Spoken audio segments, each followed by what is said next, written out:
Hola, mi nombre es César Rufino y venimos a explicarle lo que es la norma oficial mexicana 093 de análisis de agua y determinación de conductividad electrónica.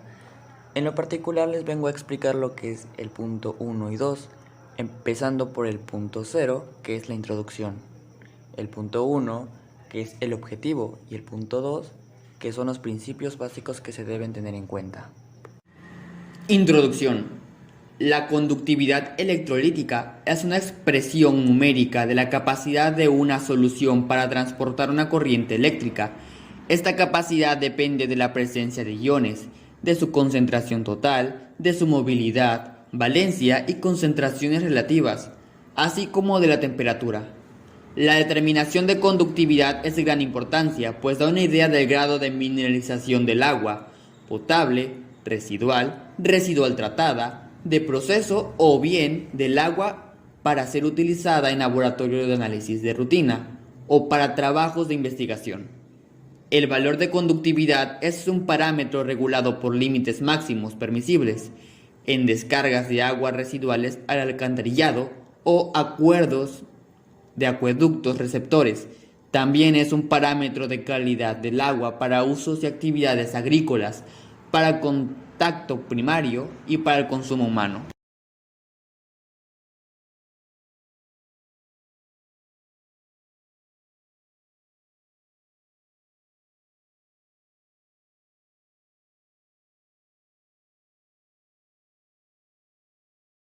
Entre sus objetivos y su campo de aplicación podemos decir que esta norma mexicana establece el método de prueba para la determinación de la conductividad electrolítica en agua y es aplicable para agua potable, agua natural, tratada, residual, salina y residual tratada. Principios. Este método se basa en la propiedad que adquiere el agua de conducir la corriente eléctrica cuando se tiene iones disueltos. La conducción de la corriente eléctrica en agua puede explicarse por medio de la disociación electrolítica, cuando se disuelve en agua un ácido o una base, o una sal. Una porción se disocia en iones positivos y otra en negativos. Los iones se mueven independientemente y se dirigen a los electrodos de carga opuesta mediante la aplicación de un campo eléctrico. La cantidad de moléculas que se ha disociado depende de la concentración de la solución.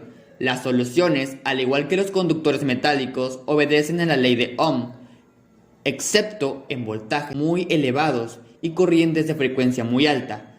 Si en una disolución electrolítica se colocan dos electrodos de área A, separados por una distancia D, y se aplica un campo eléctrico E, la diferencia de potencial V entre los electrodos será proporcional a la distancia D y al campo eléctrico E, donde bien sabemos que V es la diferencia de potencial entre los electrodos en volts y E es el campo eléctrico aplicado en amperes.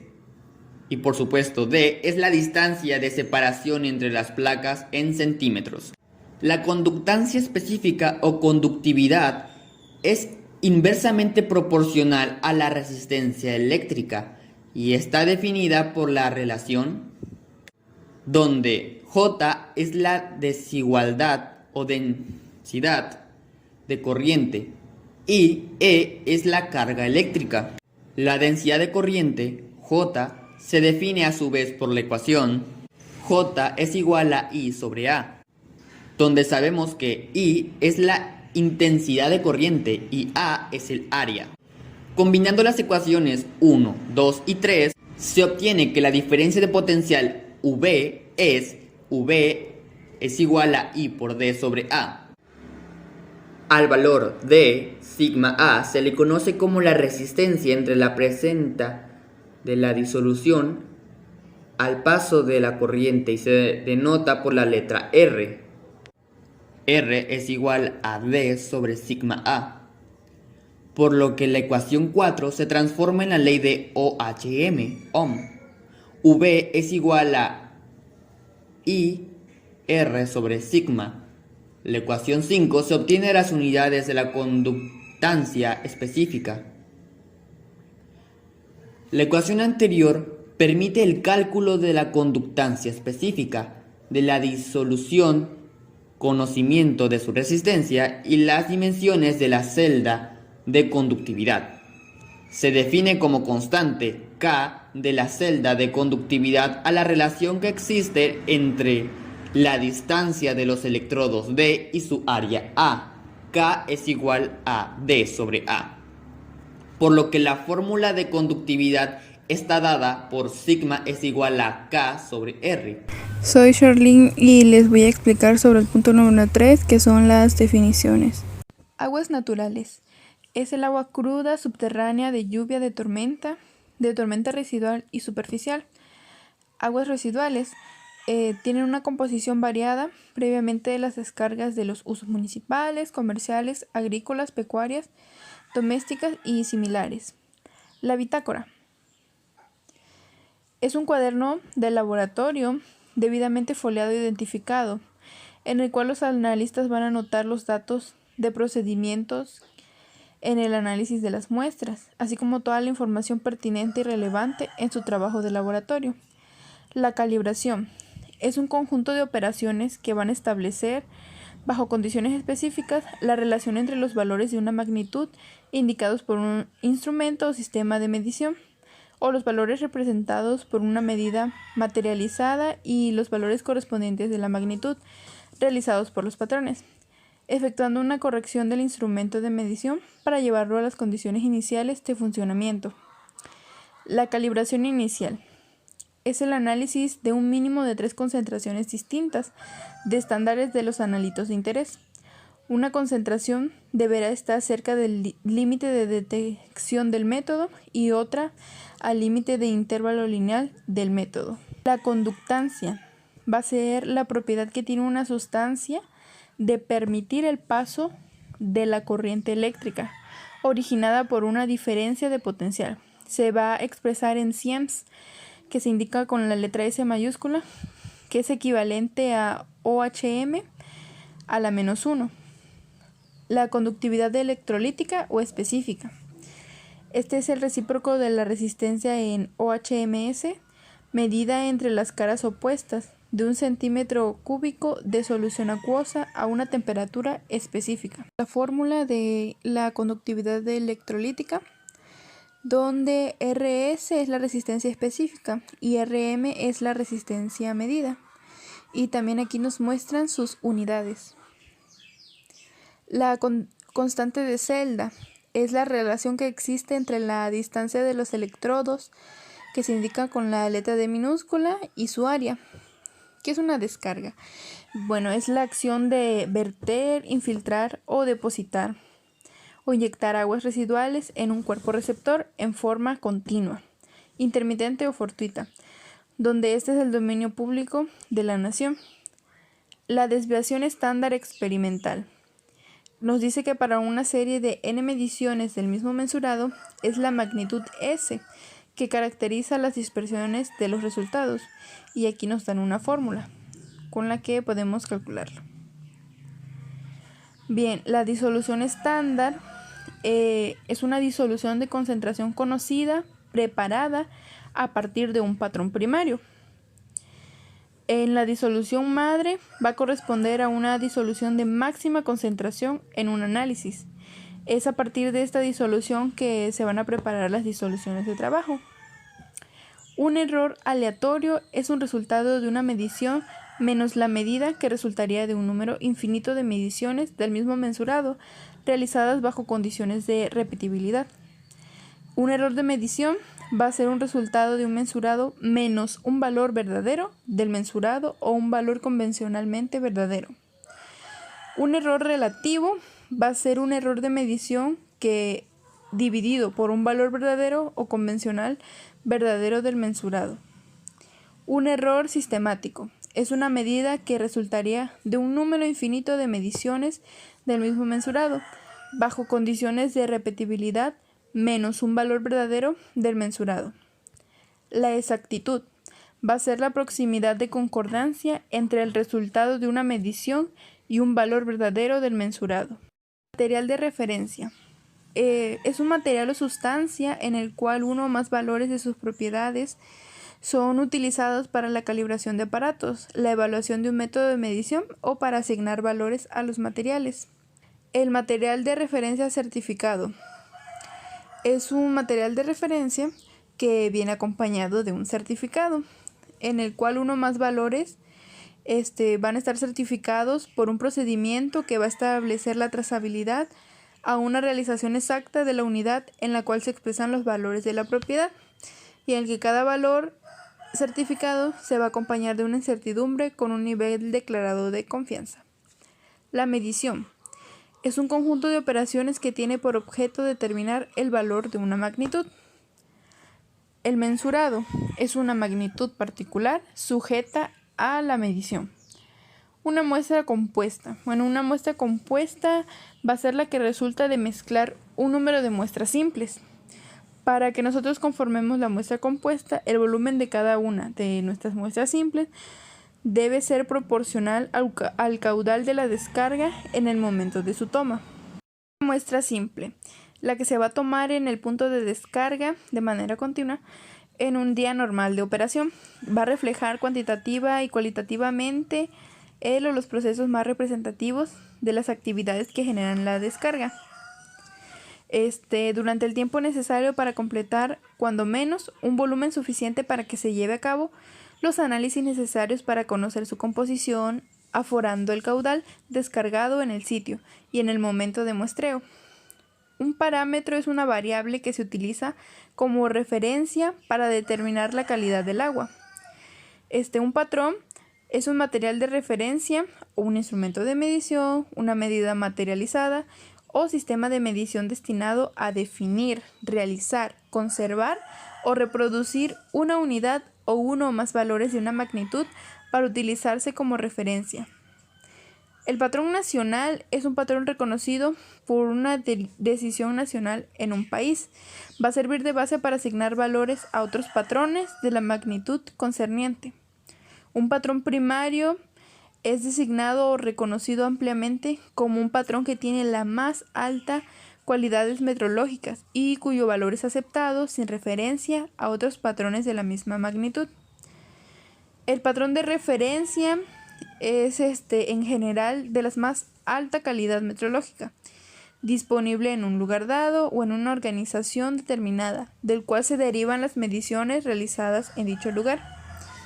El patrón secundario va a ser un patrón cuyo valor es establecido por comparación con un patrón primario de la misma magnitud. El patrón de trabajo es usado rutinariamente para calibrar o controlar las medidas materializadas, instrumentos de medición o los materiales de referencia. La precisión. La precisión es el grado de concordancia entre resultados analíticos individuales, cuando el procedimiento analítico se aplica repetidamente a diferentes alícuotas o porciones de una muestra homogénea. Usualmente se expresa en términos de intervalos. Y aquí aparece la fórmula. Bien, la resistencia es la propiedad que tiene una sustancia de oponerse al paso de una corriente eléctrica, originada por una diferencia de potencial. Se va a expresar en OHM. La resistencia de un conductor es inversamente proporcional a su área de sección transversal y directamente proporcional a su longitud. La resistividad electrolítica. La resistencia en OHM es medida entre las caras opuestas de un centímetro cúbico de una solución acuosa a una temperatura específica. Y sus unidades van a ser de OHM centímetros. La trazabilidad. Esta es una propiedad del resultado de una medición o del valor de un patrón, por lo cual pueda ser realizado a diferencias determinadas, generalmente patrones nacionales o internacionales, por medio de una cadena ininterrumpida de comparaciones, teniendo todas las incertidumbres determinadas. Y por último, la verificación de la calibración. Es una verificación periódica de que no han cambiado las condiciones del instrumento en una forma significativa. Hola, mi nombre es María Isabel González Martínez y la parte que me corresponderá exponerles el día de hoy será el punto 4 y el punto número 5. El punto 4 les hablaré acerca de los reactivos y patrones y en el punto número 5 les hablaré y explicaré acerca de los materiales. Y bueno, comencemos. Como a continuación podrán observar, el punto 4 trata acerca de los reactivos y patrones que se utilizan en esta norma. Los reactivos que a continuación voy a mencionar deben ser grado analítico a menos que se especifique otra cosa. Ustedes se preguntarán qué es grado analítico o a qué hace referencia. Bueno, grado analítico hace referencia a aquellos que cumplen con las normas de la ACS. Son los más utilizados y cuando una empresa confiable hace referencia a ellas es garantía de su funcionalidad en el laboratorio. Por lo general proporcionan información sobre los porcentajes de impurezas o al menos el límite máximo y muchos de ellos se utilizan como estándares primarios por los que pueden ser usados con confianza. Bueno, ahora pasemos a lo siguiente. Antes de preparar nuestras disoluciones patrón, el agua debe de prepararse como a continuación les voy a indicar. Primero debemos de hervir el agua bidestilada o desionizada durante 15 minutos. Después vamos a enfriarla en condiciones de protección contra la redisolución de dióxido de carbono atmosférico. Y por último vamos a minimizar el contacto con la atmósfera. Bueno, ahora pasemos con el agua. El agua debe de cumplir con las siguientes características. Primero, tiene que cumplir con la resistividad y nos menciona aquí en la diapositiva MEGOP CM a 25 grados Celsius 0,2 minutos. MEGOP significa una unidad de medida de resistencia eléctrica que es equivalente a 1.000.000 de ohmios. Inciso B, conductividad US-CM a 25 grados Celsius 5,0 máximo. US hace referencia a un valor en microsieverts.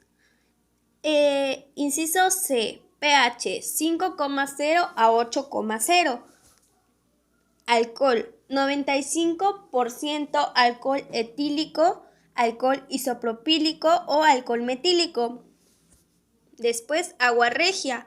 Para el agua regia se debe de mezclar 3 volúmenes de ácido clorhídrico concentrado, HCl 38% de 1,19 con un volumen de ácido nítrico concentrado, HNO3, D igual a 1,42. Después se menciona el éter etílico. Posteriormente se menciona el ácido clorhídrico concentrado. Y aquí nos dice que el ácido clorhídrico estará a un 38%, de igual a 1,19. Después se menciona el ácido cloroplatínico. Entre paréntesis nos menciona H2PtCl6 CH2O. Y después se menciona el acetato de plomo Pb, entre paréntesis C2H3O2, se cierra paréntesis 2. Y después nos menciona el ácido clorhídrico 1+1. Después se va a mezclar un volumen de ácido clorhídrico concentrado con un volumen de agua. Ahora pasaremos con la disolución de platinización. Para esto, primero se debe de disolver 1,5 gramos de ácido cloroplatínico en 50 mililitros de agua conteniendo 0,0125 grados de acetato de plomo. Posteriormente pasamos con el cloruro de potasio, después con el cloruro de sodio. Y a continuación les explicaré sobre las disoluciones. La primera disolución es la A. Aquí el patrón de cloruro de potasio 0,1 mol-L. Primero se debe de secar el cloruro de potasio. Después se va a disolver 7,456 gramos en agua a 25 grados Celsius y se va a aforar a 1000 mililitros. Aquí nos dice que la conductividad de la solución a 25 grados Celsius es de 1290 ms-m. En la disolución B, el patrón de cloruro de potasio 0,01 mol-L. Aquí se dice que primero se debe de diluir 100 mililitros de la disolución de 0,1 mol-L con agua a 1000 mililitros a 25 grados Celsius, y aquí se muestra que la conductividad de la disolución a 25 grados Celsius es de 141 ms-m. Ahora pasemos con la disolución C. Aquí el patrón de cloruro de potasio 0,001 mol-L se debe de diluir 100 mililitros de la disolución B con agua a 1000 mililitros a 25 grados Celsius. Aquí nos dice que la conductividad de la solución a 25 grados Celsius es de 14,7 ms-m. La disolución de el patrón de cloruro de sodio de 1000 miligramos por litro primero se debe de secar a 105 grados Celsius durante 2 horas. Después se debe de pesar 1000 gramos de cloruro de sodio y se debe de disolver en agua a 25 grados Celsius. Posteriormente se debe de aforar a 1000 mililitros. Aquí nos menciona que la conductividad de la disolución a 25 grados Celsius es de 199 ms-m. Bueno, y ahora se muestra una tabla. Esta tabla es acerca de la conductividad electrolítica de disoluciones de cloruro de potasio. En la primera parte nos maneja la tabla diferentes concentraciones de cloruro de potasio, entre paréntesis KCl. De a un lado tenemos los resultados que se dio, los cuales son de conductividad electrolítica a 25 grados Celsius ms-m.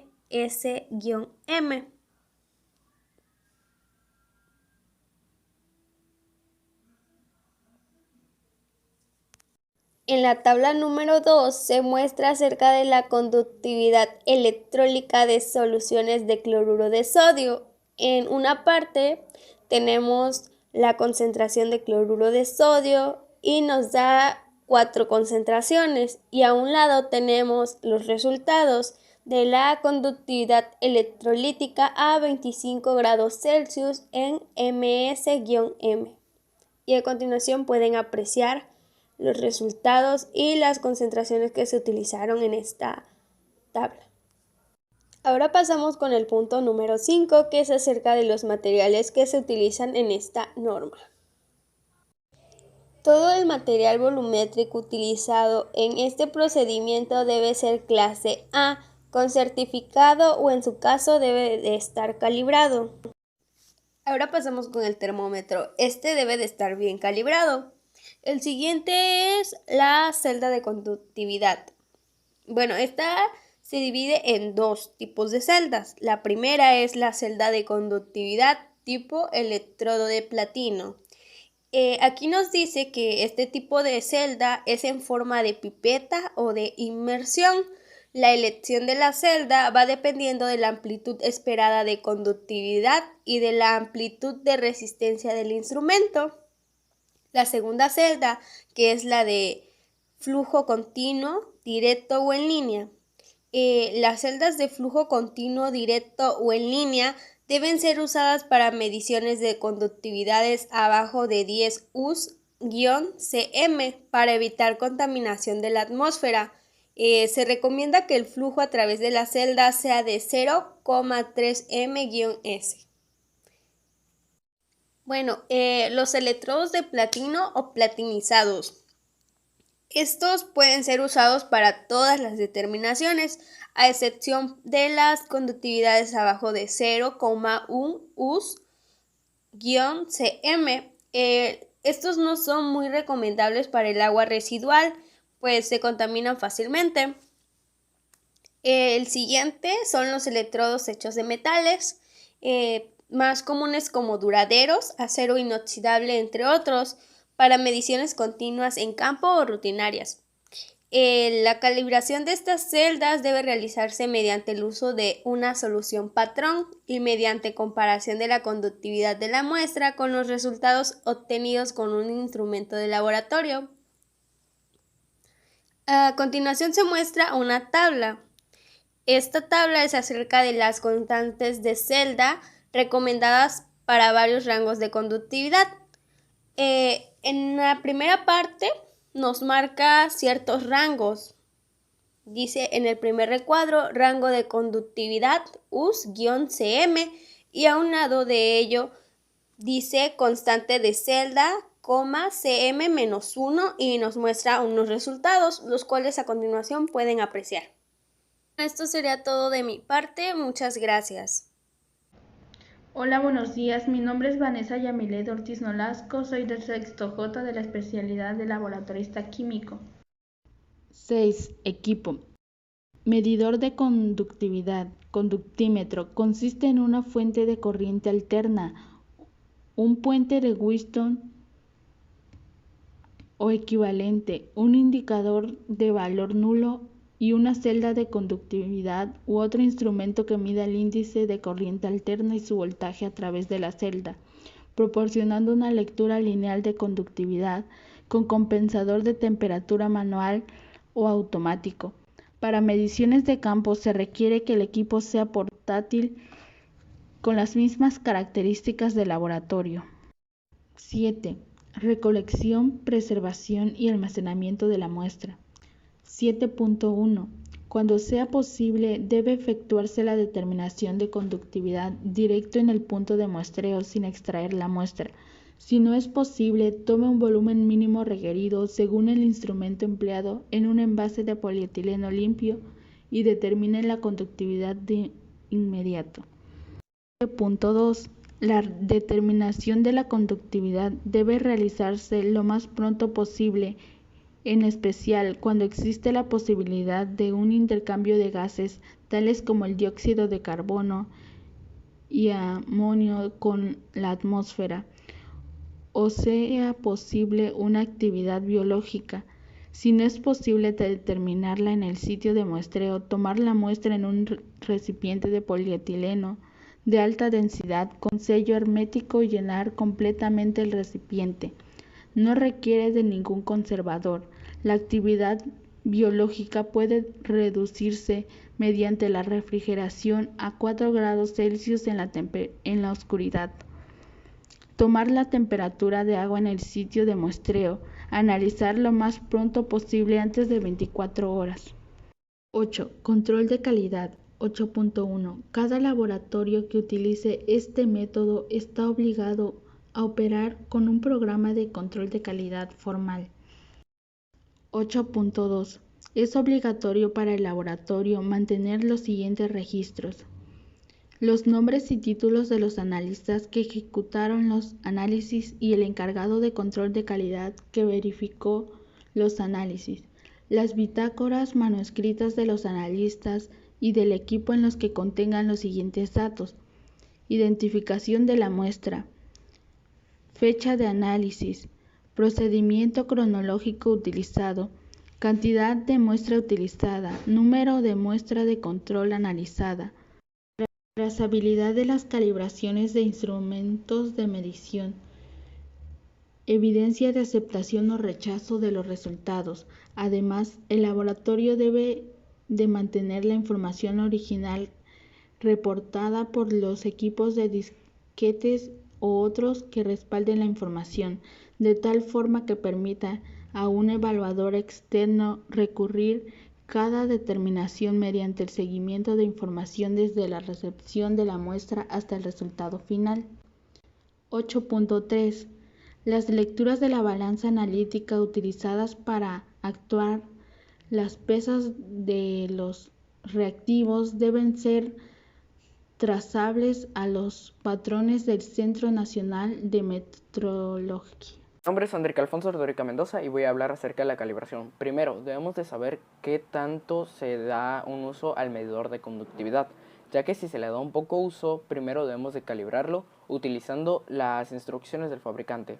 Bueno, ¿cuáles son estas indicaciones? Bueno, primero, para efectuar su calibración, dicha solución debe tener un patrón de 25 grados Celsius, de preferencia a temperatura ambiente. Dicho instrumento debe estar calibrado con una disolución de un patrón de cloruro de potasio o de sodio, cuyo valor de conductividad sea conocido y esté cercano al intervalo de la conductividad esperada y de amplitud de resistencia al instrumento. Si la celda cambia, se debe priorizar los electrodos o existe alguna causa para la duda de la precisión de las lecturas. Ok. Después de esto, se enjuaga la celda con proporciones de dicha disolución. Eso se hace antes de realizar la calibración. Esto se hace con el fin de no contaminar los electrolitos. Posteriormente a esto, se sumerge la celda en la disolución del patrón. Esta disolución debe cubrir los orificios de la ventilación de la celda. Posterior, se agitará la celda verticalmente para expulsar las burbujas que lleguen a haber de aire. Seleccionamos el rango adecuado de las mediciones de instrumento. Si esta no es la correspondiente al patrón, se debe ajustar hasta que la lectura del instrumento corresponda al valor de disolución. Con todo lo anteriormente mencionado, doy por concluido el tema de calibración. Muchas gracias. Pasamos al procedimiento para la medición de la conductividad eléctrica y para esto vamos a presentar un video en donde observaremos cómo se lleva a cabo. ¿Listo? Bueno. Buenos días o buenas tardes. Hoy vamos a hacer lo que es la práctica de conductividad para potabilización de aguas residuales, el cual vamos a hacer unos análisis muy sencillos. Vamos a empezar más que nada con la calibración del equipo y más que nada primero tienen que saber lo que es la conductividad eléctrica, en este caso en aguas, y por qué se hace la conductividad. Bueno, la conductividad eléctrica hablamos de cantidad específica en concentraciones de iones disueltos en el agua, ¿no? Entonces, como es tratamiento de agua, de potabilización, estamos hablando de que puede tener beneficios tanto de salud como beneficios de infraestructura para equilibrar más que nada que las mezclas no se les afecte por la alta concentración de sales presentes. Ahora, este equipo que está aquí se parece mucho al equipo del potenciómetro, lo cual mide conductividad eléctrica, mide TDS también, que ya vimos en las clases pasadas, lo que son los sólidos disueltos totales. Y este equipo se calibra muy fácil. Se agarra una solución estándar ya preparada, se introduce en la solución y el equipo te empieza a leer la solución. Hay que picarle la palabra cal, luego RIP, y se estabiliza en 1000 microsiemens sobre centímetro, ¿no? Esa es la manera de calibrarlo, muy sencillo. Y la forma de utilizarlo es nada más lo se enjuaga. Esto es una solución esta es agua destilada, por ejemplo. Aquí lo podemos enjuagar. Lo enjuagamos. Lo vamos a meter primero el agua a la llave, ¿no? El agua a la llave, aquí nos está marcando. Se está estabilizando, se va a estabilizar el equipo y nos da un valor de 545 microsiemens sobre centímetro. También viene lo que es la temperatura. Hablamos de que la temperatura es una de las variantes que puede afectar en la conductividad eléctrica por cada grado Celsius que se incrementa, ¿no? Posteriormente igual podemos volver a enjuagar, volvemos a enjuagar y en este caso leemos otra solución. Si se dan cuenta, es una concentración más elevada, que ya no son microsiemens, son milisiemens sobre centímetro. Estamos hablando que hay una proporcionalidad muy grande, y esas concentraciones, hablando en términos de salud, son 6.76 milisiemens sobre centímetro, está a 23.7 grados centígrados. Esas concentraciones, hablando en términos de salud, pues la alta concentración de sales presente, o de iones mejor dicho, pues viene a afectar, por ejemplo, las glándulas salivales, la parte del estómago, algunos órganos, por la presencia de sales, que hay una correlación directa con conductividad. Si hablamos de infraestructura, pues ya hablamos que la mezcla no va a tener ni la durabilidad ni la resistencia, y va a tener un problema de salinidad y corrosión. Si nos vamos a la parte ambiental, pues sabemos que la flora y la fauna no crece en la misma vegetación que está a la orilla de la playa, que está en la parte del valle o de la sierra. Las altas concentraciones vienen a modificar toda esa parte. Entonces, es una práctica muy sencilla que la pueden utilizar de acuerdo a lo que estén buscando, ya sea en términos de salud, en términos de infraestructura, pero se aplica para potabilización de aguas residuales y se aplica bajo la norma, pues que ya hemos visto que es la 127, y es muy sencillo trabajar con ella. Y eso es lo más importante, conocer qué es lo benéfico de hacer un estudio con este tipo de incisión. ¿A qué me refiero con eso? Me refiero a que lo pueden utilizar directamente en campo. Puedes ir directamente a leer al canal, al río, o a donde tengas que leer para potabilizar el agua, y te arroja valores, y en base a eso, pues uno determina lo que procede, ¿no? Si hay que tratarla de una manera, hacer algún proceso de filtración, o etcétera, etcétera, porque acuérdense que también hay una relación directa con los TDS, que son sólidos disueltos totales. Muchos instrumentos incorporan correcciones de la constante de celda en una función integral y directamente a medida de la conductividad obtenida. En este caso se debe de multiplicar el valor de la conductancia obtenida por la constante de celda para poder obtener la conductividad electrolítica.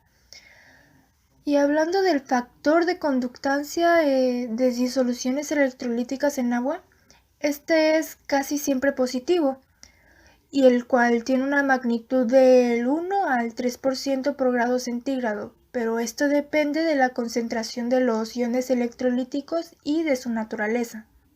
La temperatura de referencia en las mediciones de conductividad es de 25 grados Celsius, por lo que la mayoría de los instrumentos cuentan con un compensador de temperatura. Y si no existe en el instrumento el compensador, es necesario ajustar la temperatura de la disolución que se encuentra a prueba a 25 grados Celsius, pero no se recomienda efectuar un ajuste matemático por medio de un factor, esto debido a su naturaleza empírica.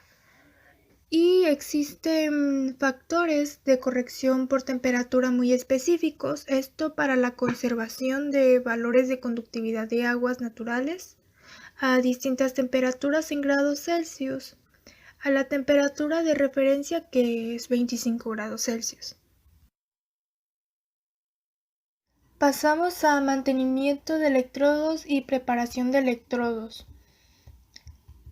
Los electrodos pueden estar deteriorados en la superficie o bien, si las constantes de la celda no concuerdan con los límites razonables o con los valores nominales de las disoluciones patrón, es necesario limpiar y replantinizar los electrodos, siempre que las lecturas sean irregulares.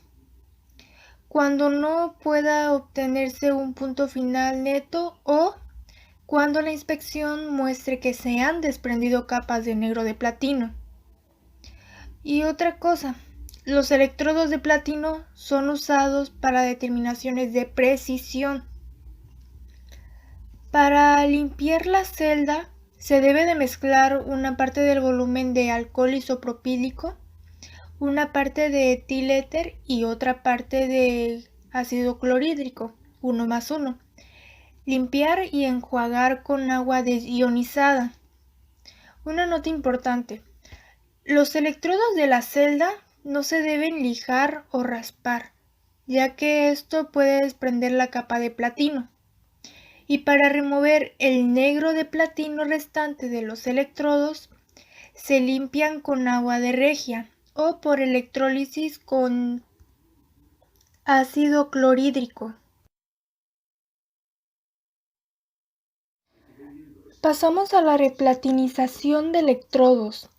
La platinización de electrodos de la celda se realiza con una solución de ácido cloroplatínico. Para esto se requiere de una celda de platinización, la cual consiste en una fuente de poder de 6 VDC, un resistor variable, 1 miliamperímetro y un electrodo.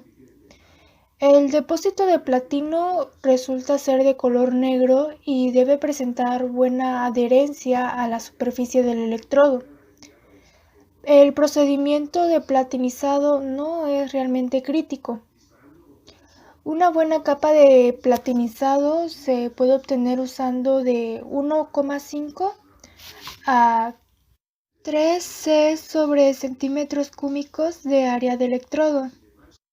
Durante el platinizado se debe agitar ligeramente la disolución y cuando no esté en uso se debe de llenar las celdas con agua para poder prevenir el secado de los electrodos mientras permanecen almacenados. Ahora pasamos a los cálculos. Si se cuenta con un conductímetro con compensador de temperatura, no es necesario hacer estos cálculos, pero debemos de saber cómo se realizan. Cuando se mide la resistencia de la muestra de conductividad a 25 grados Celsius, esta es conductividad igual a 1 por 10 a la 6 por la constante de la celda sobre la resistencia medida de la celda 1 más 0,019 por la temperatura menos 25. Y cuando queremos medir la conductividad de la muestra, dicha conductividad a 25 grados Celsius lo podemos representar de la siguiente manera.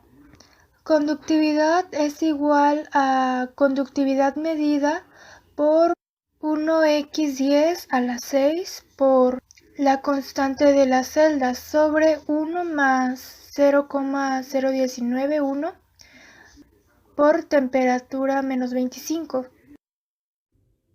Hola, mi nombre es Said Morales Durán y yo les voy a explicar sobre las interferencias, la seguridad y el manejo de residuos de la norma 093. Interferencias, seguridad y manejo de residuos según la norma 093 de análisis de agua. En interferencias tenemos que cuando el agua contenga grandes cantidades de material en suspensión, es preferible dejarla sedimentar antes de medir la conductividad. Eso se hace con el objetivo de disminuir la posibilidad de ensuciar el electrodo de la celda. Se deben evitar que las grasas y aceites cubran el electrodo, ya que estas afectan la precisión de la lectura. También se deben eliminar las burbujas de aire presentes en la celda de medición. Además, la exposición de muestras a la atmósfera puede causar cambios en la conductividad-resistividad, debido a la pérdida o ganancia de gases disueltos, como lo son el CO2 y el NH4, también conocidos como dióxido de carbono y amonio. En caso de aguas de bajas concentraciones de materiales disueltos ionizados, el CO2, normalmente presente en el aire, puede drásticamente cambiar la conductividad-resistividad del agua pura. El contacto con aire puede evitarse usando celdas en línea o de flujo continuo. En el apartado de seguridad tenemos que, como esta norma no especifica todas las normas de seguridad que deben observarse durante su aplicación, es responsabilidad del usuario observar las reglas generales y particulares de higiene y seguridad aplicables a las operaciones de muestreo y al manejo de equipos, materiales y reactivos químicos especificados en esta norma. Para el manejo de residuos es importante que el laboratorio deba cumplir todos los reglamentos federales, estatales y locales referentes al manejo de residuos, particularmente las reglas de identificación, almacenamiento y eliminación de residuos peligrosos. En pruebas de campo, por ejemplo, después de realizar la determinación, la muestra que se haya tomado se regresa al cuerpo del agua muestrado.